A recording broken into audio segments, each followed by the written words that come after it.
अवधूत चिंतन श्री गुरुदेव दत्त श्री स्वामी समर्थ. तुम्हाला देखील तुमच्या मुलाच्या भविष्याची चिंता सतावत आहे का? स्वामी समर्थांच्या पादुकांचे पूजन हा एकमेव उपाय असू शकतो. होय, प्रत्येक आईवडिलांना आपल्या मुलांनी आयुष्यामध्ये खूप मोठी प्रगती करावी असं वाटत असतं. पण कधी अभ्यास, कधी आरोग्य, तर कधी मुलांचा हट्टी स्वभाव, अनेक गोष्टींमुळे मनामध्ये चिंता असते की या सगळ्यांवर एक प्रभावी आणि श्रद्धेचा उपाय आहे, तो म्हणजे श्री स्वामी समर्थांच्या पादुकांचे पूजन. आज आपण मुलांच्या उज्ज्वल भविष्यासाठी स्वामींचे पादुका पूजन कसे करायचे हे सविस्तरपणे जाणून घेणार आहोत. चला तर मग सुरुवात करूया आजच्या या व्हिडिओला. आजच्या या धावपळीच्या जीवनामध्ये मुलांवर खूप ताण असतो. अभ्यासाचा ताण, परीक्षेची भीती, खेळातील स्पर्धा, मोबाईलचा अतिवापर आणि कधीकधी तर नको त्या गोष्टींचे ओढले जाण्याची शक्यता. अशा वेळी मुलांना योग्य मार्गदर्शन आणि सकारात्मक ऊर्जा मिळणं खूप महत्त्वाचं असतं. अनेक पालक मुलांच्या हट्टीपणामुळे, अभ्यासात मन न लागण्यामुळे किंवा आरोग्याच्या सल्ल्यामुळे चिंतेमध्ये असतात.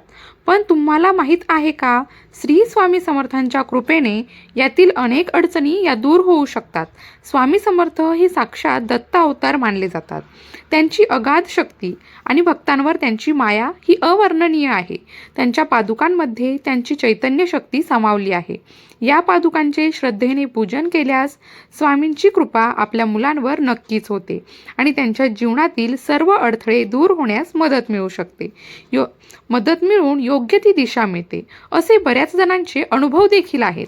आता तुम्ही विचार करत असाल की पादुका पूजनाचा मुलांच्या प्रगतीशी काय संबंध? तर स्वामींचे पादुका पूजन केल्याने अनेक सकारात्मक बदल दिसून येतात.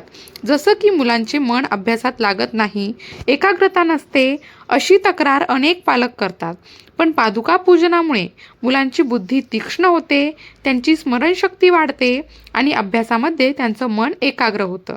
त्यांना परीक्षेमध्ये यश मिळतं. शिवाय मुलांमधील नकारात्मकता दूर होऊन त्यांच्यामध्ये आत्मविश्वास हा वाढतो. ते कोणत्याही परिस्थितीला धैर्याने सामोरे जातात. अनेकदा मुले लहान सहान आजारांनी त्रस्त असतात. स्वामींच्या कृपेने त्यांचं आरोग्य देखील सुधारतं आणि त्यांना ऊर्जावान देखील वाटतं.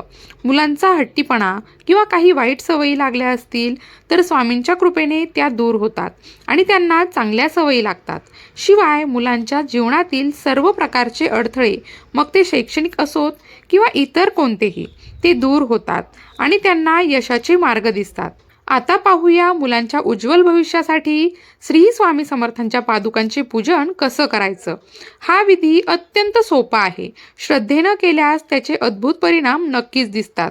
तर श्री स्वामी समर्थांच्या चांदीच्या किंवा लाकडी पादुका असतील तर उत्तम, नसल्यास फोटो देखील चालेल, पण पादुका अधिक प्रभावी असावी.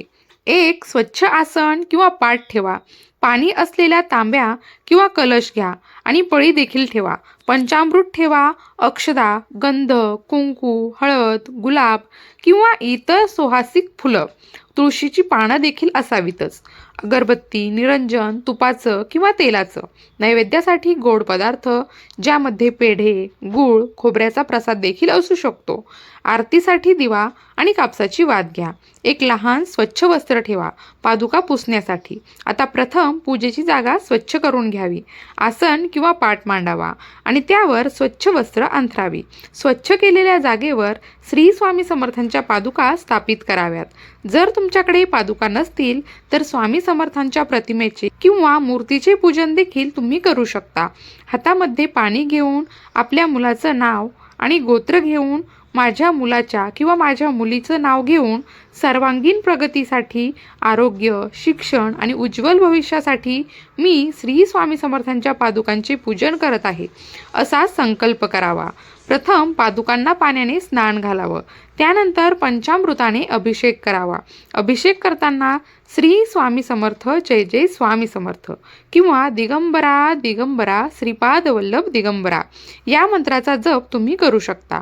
त्यानंतर पंचामृताने अभिषेक झाल्यानंतर पुन्हा स्वच्छ पाण्याने पादुकांना स्नान घाला आणि स्वच्छ वस्त्राने पुसून घ्या. पादुकांना गंध, कुंकू, हळद यानंतर तांदळाच्या अक्षता, फुलं अर्पण करा. निरंजन प्रज्वलित करून अगरबत्ती लावा. स्वामींना प्रिय असलेला गोड नैवेद्य अर्पण करा.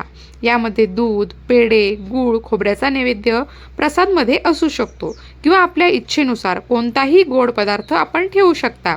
त्यानंतर मुलांच्या प्रगतीसाठी मंत्राचा जप करावा. यामध्ये श्री स्वामी समर्थ यांचा तारक मंत्राचा जप करावा.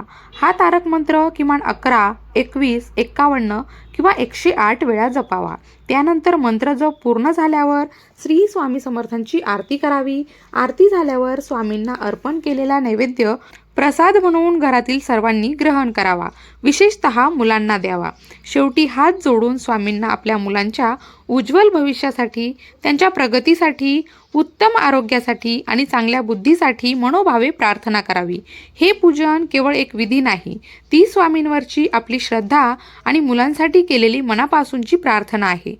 हे पूजन नियमितपणे दर गुरुवारी किंवा आपल्या सोयीनुसार आठवड्यातून एकदा करावंच. विशेषतः मुलांच्या वाढदिवसाला किंवा परीक्षेपूर्वी हे पूजन करणं अधिक शुभ मानलं जातं. सर्वात महत्त्वाचं म्हणजे फक्त पूजन करून थांबायचं नाही, तर मुलांनी देखील त्यांचे प्रयत्न करत राहावे. ही सेवा त्यांच्या प्रयत्नांना स्वामींच्या आशीर्वादांची जोड देईल. पालकांनी मुलांना स्वामींच्या कथा सांगाव्यात, त्यांना चांगल्या सवयी लावाव्या आणि त्यांना नैतिक मूल्य शिकवावीत. स्वामी समर्थांनी नेहमी सांगितले आहेत, भिवू नकोस, मी तुझ्या पाठीशी आहे. या वचनावर पूर्ण विश्वास ठेवून श्रद्धेनं ही सेवा करा. स्वामी तुमच्या मुलांचे भविष्य नक्कीच उज्ज्वल करतील. तुम्ही कधी आपल्या मुलांसाठी स्वामींच्या पादुकांचे पूजन केलं आहे का? किंवा स्वामींच्या पादुकांचे पूजन तुम्ही कोणत्या उद्देशाने करता आणि त्याचे तुम्हाला काय अनुभव आले आहेत? कमेंटमध्ये नक्की शेअर करा. भिवू नकोस, स्वामी सदैव पाठीशी आहेत.